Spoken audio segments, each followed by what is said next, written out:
Assalamualaikum warahmatullahi wabarakatuh. Selamat pagi, salam sejahtera bagi adik-adik semua, mahasiswa baru Institut Teknologi Aditama Surabaya. Pada sesi ini, perkenalkan, nama saya Lukman Dono. Saya Ketua Program Studi Magister Teknik Industri ITAT. Magister adalah program pendidikan strata 2. Jadi nanti adik-adik ketika sudah menyelesaikan program pendidikan S1 di ITAT bisa melanjutkan program S2 di ITAT juga. Kebetulan di ITAT punya 2 program studi pasca sarjana, salah satunya adalah Magister Teknik Industri. Mari saya perkenalkan apa itu Magister Teknik Industri. Magister Teknik Industri merupakan salah satu prodi yang di ITAT di bawah Fakultas Teknologi Industri. Jadi program ini sudah berdiri sejak 2014. Kalau kita lihat sejarahnya, program Magister ini berdiri pada tahun 2014, kemudian baru kita selenggarakan pada tahun 2006. Respon masyarakat cukup baik pada waktu itu sehingga jumlah mahasiswa sudah cukup banyak untuk lingkup pendidikan S2. Kemudian pada tahun 2013, Magister Teknik Industri ITAT sudah terakreditasi walaupun masih minimal dengan C, ya. Kemudian berikutnya pada tahun 2017 kami melakukan reakreditasi dan alhamdulillah akreditasi di Magister sudah terakreditasi B. Adik-adik semua bisa melihat cek status dari akreditasi di webnya pddikti.go.id. Nah, kita juga punya target tahun 2025 nanti Magister Teknik Industri ITAT targetnya terakreditasi A. Kenapa ini kita targetkan? Karena di tahun 2019 kami termasuk salah satu program studi S2 yang terpilih dari Dirjen Belmawa untuk mendapatkan hibah peningkatan mutu akreditasi bersama dengan prodi-prodi S2 Teknik Industri di seluruh Indonesia. Kami punya visi, jadi menjadi program studi teknik industri. Saya ulangi, menjadi program studi Magister Teknik Industri yang memiliki kompetensi tinggi dalam sistem manufaktur dan manajemen rekayasa, serta unggul dalam bersaing di tingkat regional dan global. Jadi Magister Teknik Industri itu punya 2 bidang keahlian, 1 sistem manufaktur dan 2 adalah manajemen rekayasa. Mahasiswa yang boleh mendaftarkan diri di program S2 syaratnya harus sudah lulus S1 dan tidak harus dari S1 Teknik Industri, boleh dari S1 teknik yang lain atau MIPA atau bidang-bidang lain yang relevan, karena nanti pada waktu adik-adik masuk ke program S2 juga ada semacam tes potensi akademik TOEFL maupun untuk tes-tes kesiapan riset dalam bentuk proposal tesis. Kemudian kami punya 5 misi untuk mendukung visi kami menjadi sebuah program studi yang unggul. Maka misi kami yang pertama adalah menyelenggarakan pendidikan magister di 2 konsentrasi tadi yang sesuai dengan standar nasional pendidikan. Jadi di Indonesia Teknik Industri punya badan koordinasi namanya BKSTI, Badan Koordinasi untuk Program Studi Teknik Industri di Indonesia. Jadi kita membuat standar untuk pembelajaran untuk memastikan bahwa seluruh capaian pembelajaran mahasiswa program magister itu akan standar sama dengan yang diamanahkan oleh Kemendikbud, yaitu di level 8 untuk program studi S2. Kemudian poin 2 itu adalah mengembangkan penelitian berbasis inovasi di bidang sistem manufaktur dan manajemen rekayasa. Saat ini seluruh mahasiswa kami sudah melakukan penelitian dan mampu publish di jurnal baik internasional maupun nasional, dan 100% sudah mampu menghasilkan penelitian dengan basis inovasi. Kemudian yang ketiga, ini melaksanakan pengabdian kepada masyarakat yang berkelanjutan. Kemudian poin 4 itu adalah melaksanakan Tridharma untuk menghasilkan lulusan unggul dalam bersaing di tingkat regional maupun global. Kami di poin 4 itu juga sudah teruji. Banyak alumni-alumni kami yang menyebar di seluruh Indonesia, kemudian menjabat sebagai pimpinan baik di bidang swasta di manufaktur, di jasa, di bidang pendidikan maupun konsultan. Kemudian nomor 5 adalah menciptakan lulusan berkompetensi di bidang sistem manufaktur dan manajemen rekayasa yang mampu beradaptasi dengan perkembangan iptek. Karena kita sadari saat ini namanya iptek itu selalu berkembang dan sifatnya sangat dinamis. Kemudian kami perkenalkan dalam mengelola dan menjalankan program magister ini, struktur organisasinya yang pertama adalah ketua program studi. Di sini yang menjadi ketua program studi adalah Pak Lukman Dono, saya sendiri. Portofolionya saya alumni S3 dari Universitas Gadjah Mada. Kemudian saya dibantu oleh sekretaris Ibu Furi Ayu Setiawati, STMSC, ini sekretaris Prodi MTI.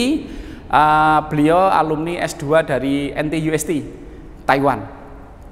Kemudian dalam proses belajar mengajar, kemudian riset dan seterusnya, kami punya beberapa dosen pengajar. Ini ada Pak Samsuri, STMT PhD, ini S3-nya dari NTUST, Taiwan. Kemudian yang kedua ada Pak Dr. Roni Prabowo, SE, STMT, ini doktornya dari Institut Teknologi 10 November, Surabaya. Kemudian berikutnya ada Pak Dr. Insinyur Minto Basuki, MT, dari Institut Teknologi 10 November, alumni S3-nya. Kemudian ada Pak Satria Fadil Persada, Eskom MBA PhD, beliau juga alumni dari NTUST di Taiwan. Kemudian ada Pak Dr. Zeplin Jiwa Husada Tarigan, STMM, alumni dari S3 Universitas Brawijaya. Lanjut ke Dr. Insinyur Pramudia Imawan Santosa, MT, beliau S3 dari ITS Surabaya. Kemudian Bapak Dr. Indung Sudarso, STMT, beliau S3 dari Universitas Brawijaya. Lalu ada Profesor Dr. Subandi AK, ini beliau S3 dari Universitas Erlangga. Biasanya Pak Profesor ini spesifik untuk bidang-bidang yang terkait dengan ekonomi manajerial. Kemudian ada Bapak Insinyur Fuad Ahmadi, MSc PhD, ini alumni S3 dari Perancis. Beliau dulu adalah salah satu direktur di BUMN di Indonesia, sekarang menjadi dosen kami. Kemudian ada Pak Dr. Wahyu Diono MM, S3 dari Universitas Erlangga. Ini adalah portofolio dosen-dosen kami di MTI. Kemudian perlu saya sampaikan juga terkait dengan data tracer study. Jadi setiap tahun kami mengevaluasi sebaran tracer study. Ini adalah profil lulusan MTI ITATS, karena dengan dasar profil inilah kami jadikan dasar untuk mengembangkan kurikulum. Jadi sesuai dengan visi menjadi program magister yang unggul, maka tiap tahun salah satu implementasinya adalah kami melakukan yang namanya tracer study. Dari data tracer study yang kita lakukan setiap tahun, secara garis besar profil lulusan itu ada 6 kategori. Yang pertama adalah entrepreneur, ya, jadi jiwa wirausaha, karena memang hampir 100% mahasiswa yang kuliah di Magister Teknik Industri itu sudah bekerja semua, 100%. Jadi ada yang di entrepreneur, kemudian sebagai konsultan, kemudian sebagai peneliti dan akademisi, lalu juga ada beberapa lulusan kami yang melanjutkan studi menjadi mahasiswa S3 dan beberapa juga sudah lulus. Misalkan S3-nya ada di ITS, Universitas Brawijaya, Universitas Diponegoro, maupun di kampus-kampus lain, baik di Indonesia maupun di luar negeri. Kemudian profil berikutnya alumni kami itu adalah struktural dan fungsional di industri manufaktur maupun di industri jasa. Nah, bicara tentang kurikulum, kami mendesain kurikulum magister itu masa studi kita desain selama 4 semester. Jadi kalau dihitung tahun itu kira-kira 2 tahun. 2 tahun ya. Karena aturan di S2 di Kemendikbud masa studi maksimal yang diizinkan itu adalah 4 tahun. Jadi kita desain kurikulum kita semester 1, 2, 3, 4. Data menunjukkan bahwa rata-rata masa penyelesaian studi di ITAT itu tidak lebih dari 2 tahun. Artinya mahasiswa rata-rata semester 4, semester 5 sudah mampu menyelesaikan studinya. Saya jabarkan jadi total SKS yang harus ditempuh selama pendidikan S2 itu ada 36 SKS. Itu kami sebar mulai semester 1, semester 2, semester 3 dengan mata kuliah yang kami sampaikan di slide, dan terakhir di semester 4 itu hanya tesis saja. Jadi nanti mahasiswa itu fokus di tesis di semester 4. Total 36 SKS sebagai standar minimal sesuai dengan ketentuan yang berlaku untuk program magister di Indonesia. Kemudian selama menjalani proses perkuliahan, kami menawarkan mata kuliah pilihan. Dari 12 mata kuliah pilihan, yang wajib diambil hanya 2 mata kuliah pilihan. Ini biasanya setiap angkatan nanti akan kita sampaikan form untuk mengisi mata kuliah mana yang diminati, dan itu sebagai dasar untuk kami selenggarakan. Kemudian saya juga ingin menyampaikan bahwa bagaimana sih strategi kuliah S2 itu tepat waktu gitu ya. Saya punya pengalaman, dulu saya kuliah S1 di Teknik Industri ITAT, saya angkatan 93, bisa lulus tepat waktu dalam waktu 4 tahun. Saya lulus tahun 97. Kemudian saya lanjut S2 di ITS, juga bisa lulus tepat waktu 2 tahun. Kemudian lanjut juga di S3 Teknik Industri di UGM. Nah, kita perlu yang namanya strategi ya untuk bisa kuliah S2 tepat waktu. Yang pertama, kalau kuliah itu secara garis besar tahapannya itu ada tahapan teknis dan ada tahapan non teknis untuk pasca sarjana. Apa itu tahapan teknis dan apa itu tahapan non teknis? Teknis yang pertama, ketika adik-adik nanti berminat untuk masuk ke program magister, maka siapkan dulu yang namanya proposal riset ya. Proposal yang akan dijadikan dasar untuk mengerjakan tesis nanti, itu di awal. Di awal sudah harus membuat proposal. Nah, proposal ini kemudian dikomunikasikan ke pengelola, nanti kita diskusi dengan saya terkait dengan bidang-bidang riset yang akan dikerjakan nanti pada waktu studi lanjut. Kemudian dalam proposal itu harus menampilkan yang namanya gap riset dan novelty. Jadi ini adalah kebaruannya apa berdasarkan pada peta-peta penelitian yang sebelumnya. Kemudian siapkan juga TOEFL. Ya, TOEFL kami mensyaratkan nilai TOEFL itu minimal untuk S2 450. Bisa melaksanakan TOEFL di pusat bahasa yang sudah disediakan oleh ITAT. Jadi nanti selain proposal, yang kedua adalah TOEFL. Kemudian tes potensi akademik. Nanti sebelum masuk ke S2 juga ada tes potensi akademik berupa soal-soal yang terkait dengan potensi akademik calon mahasiswa beserta dengan bidang keahlian teknik industri. Kemudian networking, ini perlu saya sampaikan, penting sekali karena networking itu salah satu kunci bagaimana kita bisa menyelesaikan studi tepat waktu. Jadi pada waktu nanti masuk ke kelas, semua mahasiswa berinteraksi, kemudian melakukan kerja kelompok atau mengerjakan proyek-proyek kuliah bareng-bareng. Nah, maka diperlukan networking. Dalam networking biasanya nanti akan muncul yang namanya leader gitu ya. Kami menyebutnya komting ya, komisaris tinggi di setiap angkatan. Nah, semacam ketua kelas itu yang nanti akan berfungsi untuk memediasi atau memotivasi seluruh teman-teman angkatan untuk bisa kuliah tepat waktu, mengerjakan kuliah tepat waktu, mengerjakan tesis tepat waktu, publikasi tepat waktu, dan seterusnya. Ini faktor teknisnya. Yang terakhir tentu saja kuliah. Jadi nanti ada kuliah. Selama pandemi belum berakhir, kami kuliah menggunakan PJJ, semua full daring, dengan menggunakan media Google Classroom, kemudian Zoom maupun di Google Meet.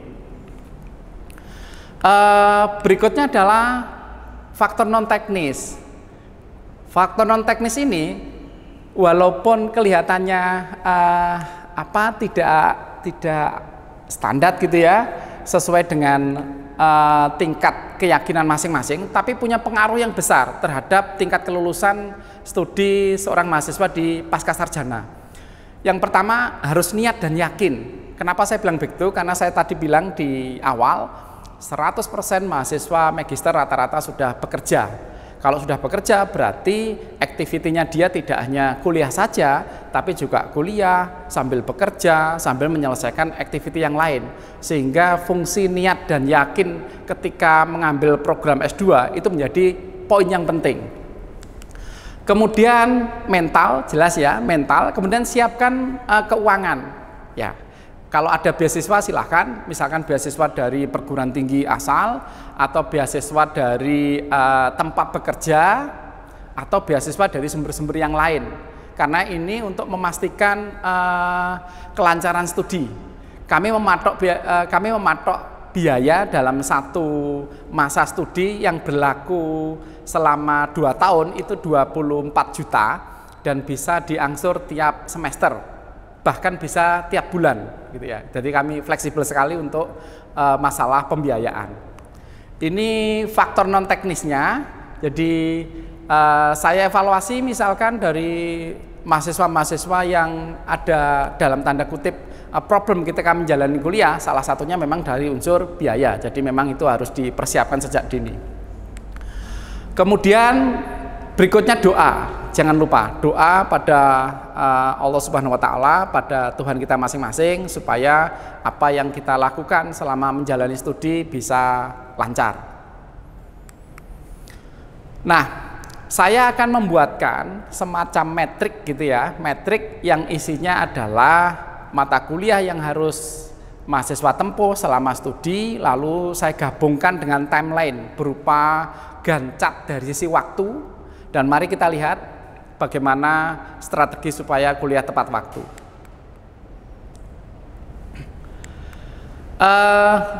Ini adalah gambaran rancangan masa studi ya, ketika mengambil program S2. Saya petakan sesuai dengan kurikulum S2, ada semester 1, ada semester 2, ada semester 3, ada semester 4. Lalu saya tarik dalam bentuk timeline selama 2 tahun. Mulai tahun awal hingga tahun akhir yang kedua. Sudah saya setting sesuai dengan waktu saat ini. Jadi pertama itu adalah tahun 2020 ini, tahun 2020 bulannya September. Kita kuliah awal nanti September 2020, kemudian lanjut sampai nanti tahun 2022. Jadi mahasiswa yang daftar di periode saat ini, berarti inilah rancangan masa studinya. Ya, mari kita ikuti timeline ini. Semester 1 tahap awal itu namanya matrikulasi. Jadi sebelum tatap muka ketemu dosen langsung di kelas, seluruh mahasiswa wajib melaksanakan matrikulasi. Isinya di dalamnya yang pertama adalah pengenalan prodi, kemudian mengenalkan bagaimana sistem kuliah S2, kemudian mengenalkan apa itu teknik industri. Barangkali teman-teman yang bukan dari teknik industri atau sudah teknik industri tapi lulusan agak lama, kita akan freshkan lagi untuk mengenalkan teknik industri. Nama kegiatannya adalah matrikulasi. Setelah matrikulasi selesai, kemudian kita kuliah selama 1 semester. Sama halnya seperti S1 ketika kuliah, tiap minggu ya, itu kita ketemu tatap muka selama 7 kali, berarti 7 minggu. Lanjut 1 minggu UTS, lanjut lagi 7 minggu kuliah, kemudian dilanjut lagi 1 minggu UAS. Sama seperti konsepnya S1. Kemudian nanti ada libur semester 1 kira-kira bulan Februari tahun 2021. Kemudian ada proses perwalian. Ya, perwalian itu untuk men-set up awal mata kuliah di semester 2 yang akan mahasiswa ambil semuanya. Ini di semester 1. Jadi fungsinya memang adaptasi dulu bagaimana belajar di pasca sarjana. Nah, yang kedua itu di semester 2. Kita lihat timeline-nya. Timeline yang pertama sama, ada kuliah, kira-kira bebannya 10 hingga 12 SKS, kuliah, ada UTS, ada UAS. Nah, kemudian di semester 2 ini setiap mahasiswa wajib untuk presentasi kualifikasi tesis. Ini adalah materi tesis yang akan diambil oleh mahasiswa yang di proposal di awal tadi sudah mulai diinisiasi. Nah, setelah kualifikasi tesis, sejak semester 2 mahasiswa akan punya dosen pembimbing, sehingga mulai semester 2 sudah bisa diskusi tentang arah risetnya. Ini ada alokasi pembimbing. Kemudian di semester 2 juga silahkan untuk menyelesaikan TOEFL-nya bagi yang belum. Sebetulnya TOEFL itu boleh diambil di semester 1, semester 2, semester 3, atau semester 4, tapi saya sarankan fokusnya di semester 2 berdasarkan pada rancangan masa studi ini. Ini ada TOEFL, kemudian libur semester 2 dan kembali lagi perwalian. Akhir semester 2 itu kira-kira bulan ini Januari, berarti kira-kira bulan Februari ya, bulan Februari di sini. Berarti nggak terasa kita sudah kuliah itu kira-kira 1 tahun. Oh maaf, bulan Agustus ya. Berarti 1 tahun kita sudah 1 tahun kuliah, masuk ke semester 3. Nah, semester 3 inilah mahasiswa magister betul-betul diuji dari sisi bagaimana mengalokasikan waktu, energi dan sumber dayanya. Karena di semester 3 selain harus masih menyelesaikan kuliah, lalu ada UTS, ada UAS, maka di semester 3 juga wajib untuk melaksanakan presentasi dalam seminar proposal. Ya, seminar proposal. Jadi tadi kalau kualifikasi tesis, outputnya adalah tesis mahasiswa dinyatakan layak untuk dilanjutkan. Kemudian ditulis sesuai dengan standar yang telah ditentukan, baru nanti di semester 3 seluruh mahasiswa wajib melaksanakan presentasi seminar proposal. Begitu proposal seminar dinyatakan lulus, kemudian lanjut di bab 4 dan bab 5 terkait dengan pengumpulan data, ya, pengumpulan data dan pembahasan serta kesimpulan saran. Nah, ini sebagai gambaran rancangan masa studinya. Kemudian kalau kita lihat dari rancangan masa studi ini, di semester 3 juga seluruh mahasiswa sudah wajib menginisiasi publikasi. Kami mewajibkan seluruh mahasiswa sebelum sidang tesis itu harus melaksanakan publikasi dalam bentuk jurnal, baik jurnal nasional maupun jurnal internasional, atau boleh dalam bentuk seminar, conference, ya, baik conference internasional maupun conference nasional.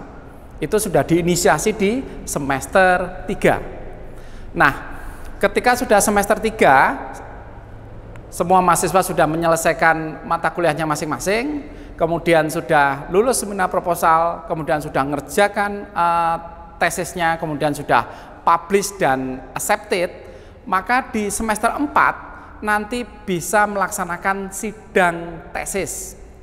Ya, bisa melaksanakan sidang tesis. Kalau mahasiswa bisa mematuhi rancangan masa studi ini, maka masa studi yang dihitung, jadi sejak tahun 2020 bulan ini misalnya, lalu bisa lulus tahun 2021 di bulan Agustus, maka masa studinya masih dihitung 3 semester. Ya, ini jadi harapan saya di semester 4 itu semua sudah bisa sidang tesis. Ini adalah rancangan masa studi yang ideal. Nah, pada pelaksanaannya, kalau saya ambil data rata-rata ya, rata-rata masa studi Magister Teknik Industri ITAT itu rata-rata masa studinya masih 4 semester. Jadi cukup bagus sebetulnya, masih on the track ya, masih mengikuti rancangan masa studi. Tapi ada beberapa mahasiswa yang memang sangat bagus, giat, mengalokasikan sumber dayanya dengan sangat baik sehingga bisa lulus dalam waktu 3 semester. Nah, kemudian kita mengenal 2 macam ujian. Ujian yang pertama namanya adalah ujian tengah semester. Ini untuk ujian mata kuliah. Ya, mata kuliah setiap semester ada namanya UTS. Kemudian ujian yang kedua ada namanya ujian akhir semester. Sementara pada waktu kuliah itu banyak sekali tugas-tugas untuk level S2, baik pilot project untuk kelas maupun tugas-tugas individu yang langsung bersinggungan dengan dosen pengajar masing-masing. Baik, itu yang bisa saya sampaikan. Selamat menikmati kuliah di pasca sarjana, semester baru, semangat baru, semoga menginspirasi dan bisa melaksanakan studi dengan nyaman, dan salam sukses untuk kita semua. Saya akhiri, wassalamualaikum warahmatullahi wabarakatuh, selamat pagi, salam sejahtera kita semua. Terima kasih, materi yang sangat luar biasa disampaikan oleh Bapak Dr. Lukmandono, STMT. Materi selanjutnya tentang profil Fakultas Teknik Industri yang akan disampaikan kembali oleh Bapak Dr. Lukmandono, STMT. Kepada beliau dipersilahkan dan selamat menyaksikan.